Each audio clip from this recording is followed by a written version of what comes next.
before we start today's documentary, I have to get one thing off my chest. In the next few weeks, you will see a name change. It'll be called TVS Investigates instead of History of. This week, we are going over failed systems. I warn you, these are the worst systems you have ever seen. And yes, you may want to look away from the screen. First up comes the Engage. An asking price of $300, this was way too steep for most people. I mean, it had no good games, and you looked like an idiot when you used this as a phone. That's why the Engage failed. It all happened in the late 90s in Japan. Bandai decided to go into the handheld business by releasing the Wonder Swan, but sadly it was sold out by the Nintendo's Game Boy Color. So that's why the Wonder Swan Color and the Crystal Swan all failed. And you thought TigersGame.com was bad? Well, you are wrong. Tiger's R-Zone, which had some of the worst graphics ever, was even worse. Its headgear made you look stupid, and, I don't know, the game sucked, and this would all make you go run for your Virtual Boy. And speaking of which, the Virtual Boy. The reason it failed was for multiple reasons. First off, the graphics were only black and red. They made no use of its 3D capabilities, and your eyes would bleed after a few hours of play, and your neck would hurt like hell. Next on the list comes the Neo Geo Pocket Color. This one failed because Nintendo sold more copies of the Game Boy Color than this did. Next up comes the Atari Lynx, the first Atari system to be named after a cat. The reason the Atari Lynx and its successor, the Lynx 2, failed was because of, once again, Nintendo. Next up comes the Gizmondo.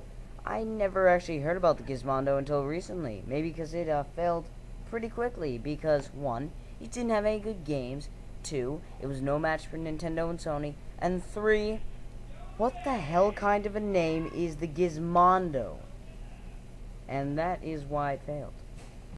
Now let's move on to failed consoles. There are a lot, and I mean a lot of failed consoles.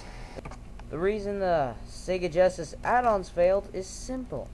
Interactive movie games aren't the way to go for the CD, and fans for the 32X would rather wait a year for the Saturn than plug a mushroom into their Genesis.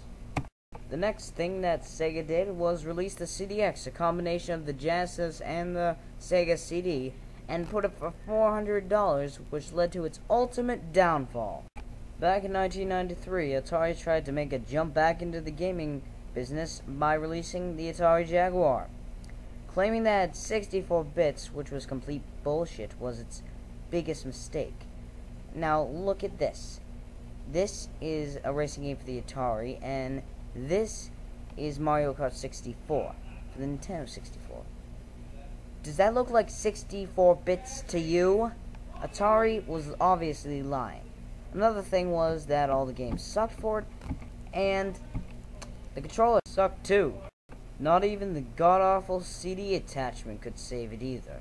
When I pay $700 for a system, I expect it to be good. Well, that's not 3DO story. You know why? Because all the games on it are the worst abominations known to mankind. Next up comes the CDI. And look at that awful controller. It looks like a demented nunchuck controller.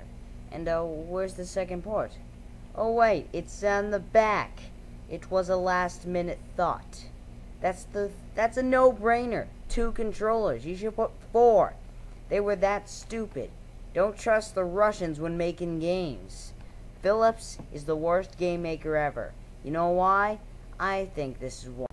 Compared to these games, the 3DO games are awesome. They're the best. Each one is a killer app for the system.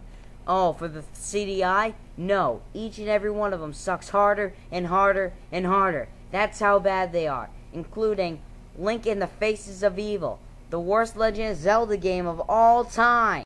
Anyone remember SNK's Neo Geo? I sure do. Released in the early 90s, it was actually a pretty good system. The only reason it failed was because the system was $600 and the games were $200 to $250 each.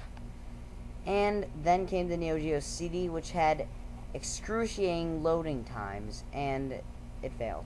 Everyone already knows why the Atari 5200 failed. Because of its failure, Atari's systems after it have failed too.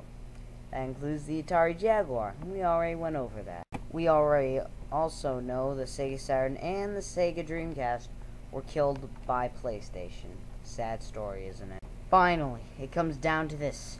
The worst system of all time. Are you sure you want to know?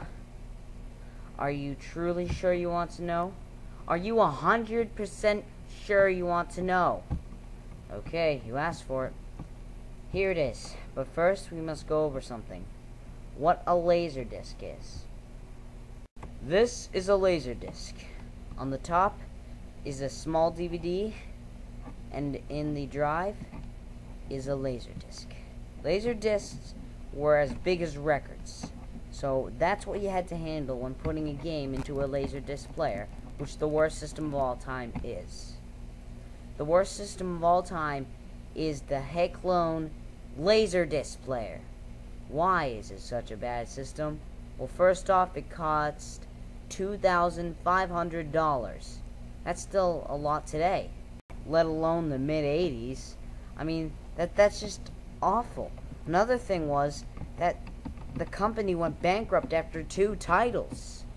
So that meant you only could buy 2 games for the whole system. Doesn't that just suck? You pay $2,500 and you only can buy 2 games? If the thing breaks or something goes wrong, you're screwed. Nothing, you can't do anything. You're screwed. That is why it is the worst system of all time.